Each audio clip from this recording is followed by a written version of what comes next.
S3 ஆன்மீக தேடல் நண்பர்கள் அனைவருக்கும் இனிய நல்லதொரு வணக்கங்களுடன் நல்வாழ்த்துக்கள்.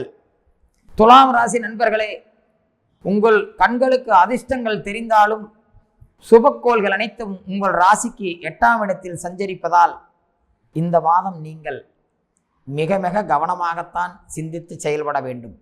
நீங்களே உங்களுடைய தலையில் மண்ணை வாரி போட்டுக் கொள்கிறாதீர்கள். உங்களுக்கு நடக்கக்கூடிய நன்மைகளை நீங்களே கெடுத்துக் கொள்ளாதீர்கள். நீங்கள் உங்களுடைய அனைத்து தொடர்புகளிலும் தடுமாறுவதை கண்கூடாக நீங்களே உணர்வீர்கள். பொருளாதார நிலையில் எங்கோ ஒரு சிறு ஏமாற்றத்தை காட்டுகிறது. நண்பர்கள் மூலமாக உங்கள் கணவன் மனைவி சார்ந்த நிலையில் கூட பொருளாதாரம் ரீதியாக ஏமாற்றங்கள் காட்டுகிறது. வெளியிட தொடர்புகளிலும் பொருளாதாரம் ஒரு சிறு ஏமாற்றத்தை காட்டுகிறது. அதனால் டென்ஷன் பிரச்சனைகள் நிகழலாம்.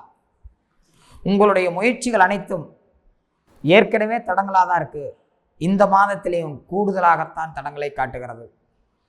அசையும் அசையா சொத்துக்கள் சார்ந்ததில் புதிய கடனை காட்டுகிறது. ஏற்கனவே ஒரு வண்டி லோன் போயிட்டுருக்கலாம், இப்போ அதையே மறுபடியும் டாப்அப் போடலாம். வீட்டு லோன் ஏற்கனவே இருக்கலாம், மறுபடியும் ஒரு டாப்அப் போடலாம். இந்த மாதிரி புதிய தொடர்புகள் காட்டுகிறது. உங்களுடைய செயல்களில் நடக்கக்கூடிய தடங்கல்களுக்காக புதிய கடன் சார்ந்த நிலைகளுக்கு நீங்கள் முயற்சி செய்யக்கூடிய வாய்ப்புகள் தெரிகிறது. தொழில் சார்ந்த நிலையில் பெரிய முன்னேற்றத்தை இந்த மாதத்தில் நாம் பேச முடியவில்லை. ஆகவே தொழில் சார்ந்த முன்னேற்றத்திற்கான வாய்ப்புகள் இந்த மாதத்தில் பெரிதாக இல்லை. கல்வி சார்ந்த நிலையில் இருக்கக்கூடிய நண்பர்கள் கூடுதலான செலவினங்களை காட்டுகிறது. கவனமாக பயணியுங்கள். குடும்பத்தில் சிறு சிறு குழப்பங்கள் இருக்கிறது, கவனமாக பாதுகாத்து கொள்ளுங்கள். பொருளாதாரத்திலும் குழப்பங்கள் இருக்கிறது. உடல்நலம் சார்ந்த விஷயத்தில் ஒரு சிறு பயம் உங்களை தொந்தரவு செய்வது தெரிகிறது. தூக்கத்தை கெடுக்கிறது. சரியான நேரத்தில் நீங்கள் சரியான நிலையில் தூங்க முடியவில்லை என்பதை நீங்கள் உணரலாம்.